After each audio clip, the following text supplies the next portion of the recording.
আসসালামু দর্শক, শাকিব খানের সঙ্গে মেহেদী হাসান হৃদয়ের একটি সিনেমা হতে যাচ্ছে। মেহেদী হাসান হৃদয়ের গল্পটা শাকিব খানের পছন্দ হয়েছে, এ পর্যন্ত আপনারা সবাই জানেন।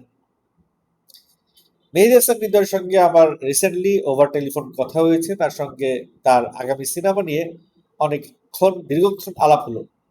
কি আলাপ হলো? তার সিনেমার ধরন কি, সিনেমার অগ্রগতি কতদূর, এই সমস্ত বিষয় নিয়েই আজকের কন্টেন্ট। আশা করছি কন্টেন্টের শেষ পর্যন্ত সঙ্গেই থাকবেন। যারা আমার কন্টেন্ট নিয়মিত দেখেন কিন্তু সাবস্ক্রাইব করেন না, তাদের জন্য অনুরোধ, চ্যানেলটি সাবস্ক্রাইব অথবা ফলো দিয়ে রাখবেন।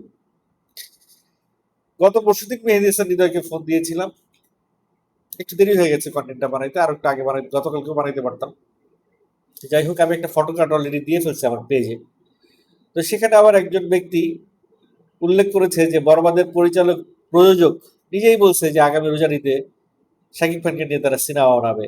আমি নাকি বয়াকার, চন্দ্রবিন্দু, তারপর ডট ডট ডট জানি।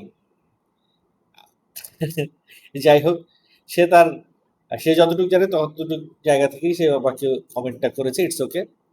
এখন কথা তো আমি মেহেদী হাসান হৃদয়ের সঙ্গে বলেছি, খোদ পরিচালকের সঙ্গেই বলেছি। খোদ পরিচালকই যদি আমাকে বলে যে তথ্যটি আমি ফটো কার্ডে দিয়েছি, তাহলে আমার জানার উপরে তার আসলে ভরসা নাই থাকতে পারে, কিন্তু পরিচালক যেখানে বলেছে তার উপরে তার কোনো কথা থাকতে পারে না।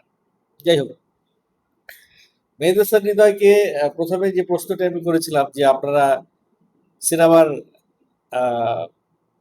স্ক্রিপ্টটা কি রেডি হয়ে গেছে, সিনেমার শুটিংটা কি খুব শিগগিরই, উত্তরে মেহেদী হাসান হৃদয় বললেন যে তাকে নিয়ে যে ফটোকার্ডটি বানানো হয়েছে, যে কথাগুলো আমি জিজ্ঞেস করেছি, এই কথাগুলো লেখা হয়েছে, এগুলো সম্পূর্ণ তার কাছে তার সঙ্গে কথা না বলেই এই কথাগুলো ফটোকার্ড হিসেবে দিয়ে দেওয়া হয়েছে, মেহেদী হাসান হৃদয়ের ছবি এবং শাহিদ খানের ছবি সংযুক্ত করে। আর কথা হচ্ছে বিভিন্ন পেজে বিভিন্ন ভাবে বিভিন্ন কথাবার্তা বিভিন্ন রকম ভাবে ফটোকার্ড করে দিয়ে দেওয়া হয়। এখন এটার অথেন্টিক নাকি অথেন্টিক না সেটা দেখতে হলে সরাসরি মেহেদী হাসান হৃদয়ের সঙ্গে কথা বলতে হবে, অথবা সেই পেজের প্রিভিয়াস হিস্ট্রি দেখতে হবে যে তারা কতটুকু ফেক সংবাদ দেয়, কতটুকু অরিজিনাল সংবাদ দেয়। এই ধরনের কোনো সংবাদ যদি কখনো পান, তাহলে যাচাই করার জন্য কি করবেন?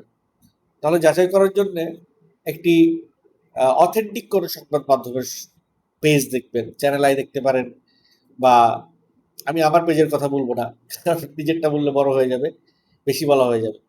যেই সব পেজ আপনাদের কাছে অথেন্টিক মনে হয় সেসব পেজে একবার ঢুকে আসতে পারেন, অথবা সংবাদপত্রগুলো একটু দেখে চেক করে আসতে পারেন যে এই ধরনের আদৌ কোনো সংবাদ হয়েছে কিনা। শাকিব খানের কোনো সংবাদ আসবে, শাকিব খানের কোনো সিনেমার চূড়ান্ত কিছু হবে, সেটা নিয়ে সংবাদ হবে না তা তো হয় না। সেটা অলরেডি বিভিন্ন শাকিব খানের অনেক কাছের মানুষ আছে, কাছের সাংবাদিক আছে, তাদের মাধ্যমে সেটা সংবাদ আকারে পত্রিকায় বা পেজে বা চ্যানেলে বা ইউটিউবে প্রকাশিত হয়ে যায় কোনো না কোনো ভাবে। এখন মেহেদী হাসান হৃদয়ের সঙ্গে আমার যে কথাবার্তা হলো, তাতে মেহেদী হাসান হৃদয় তার সিনেমার গল্পের অগ্রগতি সম্পর্কে জানালেন যে সিনেমার গল্পটা শাকিব খানের পছন্দ হয়েছে এবং সিনেমার গল্পের লাইন আপটা রেডি হয়েছে, এখনো স্ক্রিপ্ট রেডি হয় নাই। আই রিপিট, এখনো সিনেমার স্ক্রিপ্ট রেডি হয় নাই। তো সিনেমার স্ক্রিপ্ট নিয়ে কাজ চলতেছে, সেই সঙ্গে কাজ চলতেছে সিনেমার প্রডিউসারের সঙ্গে আলাপ হচ্ছে, বিভিন্ন প্রডিউসারের সঙ্গে সিনেমা নিয়ে আলাপ হচ্ছে, যার সঙ্গে বাজেট এবং অন্যান্য বিষয় নিয়ে মিলবে সেই প্রডিউসারের সঙ্গে সিনেমার কাজটি হবে। যখন তিনি বললেন সিনেমার প্রডিউসার নিয়ে অন্য প্রডিউসারের সঙ্গে আলাপ হচ্ছে সিনেমার প্রোডাকশন হাউসের জন্য, তখন আমি তাকে জিজ্ঞেস করলাম তাহলে কি বরবাদের প্রোডাকশন হাউস এই সিনেমাটা বানাচ্ছে না? সো মেহেদী হাসান হৃদয় সেড না, বরবাদের প্রোডাকশন হাউস শাকিব খানকে নিয়ে মেহেদী হাসান হৃদয়ের এই সিনেমাটা বানাচ্ছে না। এই সিনেমাটা সম্পূর্ণ অন্য একটি প্রোডাকশন হাউস থেকে আসবে। সেটা হইতে পারে আলফা আই, সেটা হইতে পারে আরশাদ আদনান, সেটা হইতে পারে চ্যানেল আই, সেটা হইতে পারে অন্য কোনো প্রোডাকশন হাউস। এখন কথা হচ্ছে যে শাকিব খানের লোড নেওয়ার মতো প্রোডাকশন হাউস বাংলাদেশে খুব কমই আছে। যদি বেশি থাকতো তাহলে প্রচুর সিনেমা হতো শাকিব খানকে নিয়ে। আগে যেরকম শাকিব খানকে নিয়ে প্রতি বছরে ৮-১০টা সিনেমা হয়তো, ঠিক ওরকম ৮-১০টা সিনেমা হইতো। মানে এখনো যদি শাকিব খানকে নিয়ে ওরকম প্রডিউসার থাকতো, কারণ ম্যাক্সিমাম প্রডিউসার আগে শাকিব খানকে নিয়ে সিনেমা বানাইতো ১ কোটি ১.৫ কোটি টাকা ২ কোটি টাকা বাজেটে, সর্বোচ্চ ২.৫ কোটি ৩ কোটি পর্যন্ত তারা যাইতে পারে। কিন্তু ১০ কোটি ৮ কোটি ১০ কোটি টাকা বাজেটের সিনেমা বানানোর মতো হ্যাসিয়াত, মানে অবস্থা অনেক প্রডিউসারের নাই। সো মাছরাঙা, প্রযোজনা হাউস, আশা আবদান, শাহরিয়ার শাকিল, চ্যানেল আই, এরকম কয়েকটা প্রোডাকশন হাউস ছাড়া অথবা 4-5টা প্রডিউসার একসঙ্গে যুক্ত হওয়া ছাড়া এটার কোনো সম্ভাব্য সুযোগ নাই সেইখানে নিয়ে সিনেমা বানানো। সেই জায়গা থেকে আমার কাছে মনে হচ্ছে হয়তো শাহরিয়ার শাকিলই মেহেদী হাসান হৃদয়কে নিয়ে নেক্সট প্রজেক্টটা বানাইতে পারে, এটা আমার কাছে মনে হচ্ছে। তবে এক কমেন্ট দেখলাম আমার ওই ফটো কার্ডে, দেখলাম একজন কমেন্ট করলেন যে শাকিব খানের এসকে প্রোডাকশন থেকে কি, এসকে ফিল্মস প্রোডাকশন হাউস থেকে কি সিনেমাটা বানাইতে পারে না? অবশ্যই পারে। এখন শাহিব খান নিজে তার প্রোডাকশন হাউস থেকে 8-10 কোটি টাকা বাজেটের সিনেমা বানাবেন কিনা এটাও একটা ফ্যাক্টর। তবে মেহেদী হাসান হৃদয় একজন পরীক্ষিত পরিচালক, তো মেহেদী হাসান হৃদয়ের উপরে শাহিব খানের একটা ভরসা থাকতেই পারে। সেই জায়গা থেকে শাহিব খান নিজেই তার প্রোডাকশন হাউস থেকে এটার প্রয়োজনা করতে পারেন, অথবা তিনি জয়েন্টলি কোনো প্রোডাকশন হাউসের সঙ্গে যুক্ত হতে পারেন। সেই জয়েন্ট যুক্ত হওয়ার জায়গাটা হইতে পারে চ্যানেলেই, কারণ চ্যানেলের সঙ্গে রিসেন্টলি শাহিব খানের অনেক সখ্যতা তৈরি হয়েছে। শাকিব খান আর চ্যানেল আই দুজনে মিলে যদি জয়েন্ট প্রোডাকশন করে, চ্যানেলে একটা প্রফেশনাল প্রোডাকশন হাউস আর শাকিব খানের একটা প্রফেশনাল প্রোডাকশন হাউসের দরকার ছিল। আগে ইকবাল তার সঙ্গে কাজ করতো, ইকবাল সবকিছু দেখাশোনা করতো, এখন ইকবাল নাই তার সঙ্গে। সো তার এই প্রোডাকশন দেখাশোনার জন্য তো একজন লোক দরকার, একটা হাউস দরকার। সেই জায়গা থেকে যদি চ্যানেলের সাথে কপ আপ হয় তাহলে ব্যাপারটা কিন্তু মন্দ হয় না। গল্পটা সম্পর্কে মেহেদী হাসান হৃদয় বলেছে এটি একটি ডিফারেন্ট জনরার গল্প, বড়বাদের মতো কোনো এটাকে কি বলে, বরবাদ যেই টাইপের গল্প ছিল, অনেকটা ভায়োলেন্স রিলেটেড গল্প ছিল বরবাদ, ভায়োলেন্সে ভরপুর ছিল, ঠিক ওই টাইপের গল্প এটা হবে না। এটা এমন একটা জনরার গল্প, যেই জনরার গল্প মেহেদী হাসান হৃদয়ের কথা মতো যেই জনরার গল্প এখনো বাংলাদেশে কেউ করে নাই। মেহেদী হাসান হৃদয়ই এই জনরার গল্প এই প্রথম বাংলাদেশে ইন্ট্রোডিউস করতে যাচ্ছে। যেমনটা আজমাইন রুশো করেছে।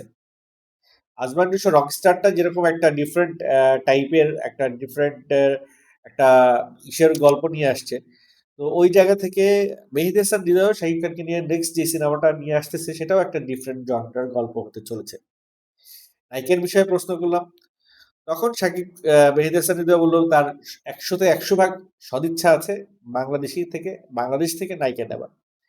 কিন্তু বরবাদ যখন তিনি করতে গিয়েছিলেন তখন বাংলাদেশের অনেক টেকনিশিয়ান, অনেক নায়িকা তাকে না করে দিয়েছিল, তাকে ডেট দিতে চায়নি। সেই জায়গা থেকে মেহেদী হাসান হৃদয়ের ওই সময়ে বরবাদ করার সময় বিদেশি অনেক কিছু তাকে গ্র্যাব করতে হয়েছে, কিন্তু তারপরে রাক্ষস করার সময় সে বাংলাদেশি অনেক টেকনিশিয়ান অনেক কিছুই সে অ্যাড করছে, এবং রাক্ষসেও তিনি নায়িকার সংকটে ছিলেন। তবে শাকিব খানের সঙ্গে নেক্সট প্রজেক্ট যখন করতে যাবেন মেহেদী হাসান হৃদয়, তখন নিশ্চয়ই নায়িকার সংকটে আর পড়বেন না, কারণ অলরেডি সাবিলা নূর, তাসনিয়া ফারিন, তানজিন তিশা সহ আরো অনেক নতুন মুখ, অনেক নতুন নায়িকা বাংলাদেশের অলরেডি স্ট্যান্ড বাই আছে। সো আমার মনে হয় সেই জায়গা থেকে বা শাকিব খানের যে নেক্সট সিনেমার মেহেদী হাসান হৃদয়ের সঙ্গে আসছে সেটাতে বাংলাদেশি নায়িকা দেখার সম্ভাবনা একটু বেশি। নেক্সট যে বিষয়টা সেটা হচ্ছে যে মেহেদী হাসান হৃদয়ের এই সিনেমাটার সম্ভাব্য শুটিং। তো এটার সম্ভাব্য শুটিং ডেট এখনো কিছুই বলতে পারছে না তারা, কারণ প্রযোজনা হাউস থেকে যখন প্রযোজনা হাউসের সঙ্গে যখন চুক্তিটা সম্পূর্ণ হবে তখন শাকিব খানের ডেট নিয়ে সম্ভাব্য ডেট তারা জানাই দিবে কবে এটা শুটে যাবে। এটা কি আগামী ঈদে আসতেছে না তারপরের ঈদে আসতেছে, এখনো এই বিষয়ে কোনো প্রকার কোনো নির্দিষ্ট তথ্য নেই। এখন প্রযোজনা সংস্থা শাহিদ খানের এই সিনেমাটা মেহেদী হাসান হৃদয়কে নিয়ে করবে, সেই প্রযোজনা সংস্থার উপর ডিপেন্ড করতেছে এই সিনেমাটা আগামী রোজার ঈদে আসবে নাকি তার পরে আসবে। আপনারা জানেন অক্টোবরে শাহিদ খানের সোলজার আসার সম্ভাবনা আছে, ডিসেম্বরে সুড়ঙ্গ 2 আসার সম্ভাবনা আছে।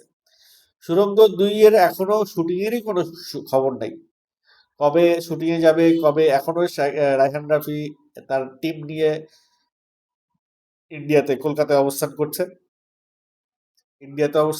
তো আন্ধার সিনেমাটা তারা রিলিজের প্রিপারেশন নিচ্ছে, কারণ সুড়ঙ্গ 2 ডিসেম্বরে রিলিজ করতে পারবে কিনা এটা নিয়েও আমার কাছে মনে হয় একটা সংশয় তৈরি হচ্ছে। যাই হোক, এই বিষয়টা নিয়ে আমি আরেকটা কন্টেন্ট করবো সুড়ঙ্গ 2 নিয়ে। আপাতত মেহেদী হাসান হৃদয় এবং শাকিব খানের এই বিষয়ে সম্পর্কে যত তথ্য আমার কাছে ছিল আপনাদের সঙ্গে আমি শেয়ার করেছি। নতুন কোনো তথ্য যদি আমি আবার পাই অবশ্যই আপনাদের সঙ্গে শেয়ার করব। সে পর্যন্ত কি করতে হবে? চ্যানেলটা সাবস্ক্রাইব করে রাখতে হবে। আদারওয়াইজ সেই তথ্যগুলো হয়তো আপনাদের কাছে পৌঁছাতে নাও পারে।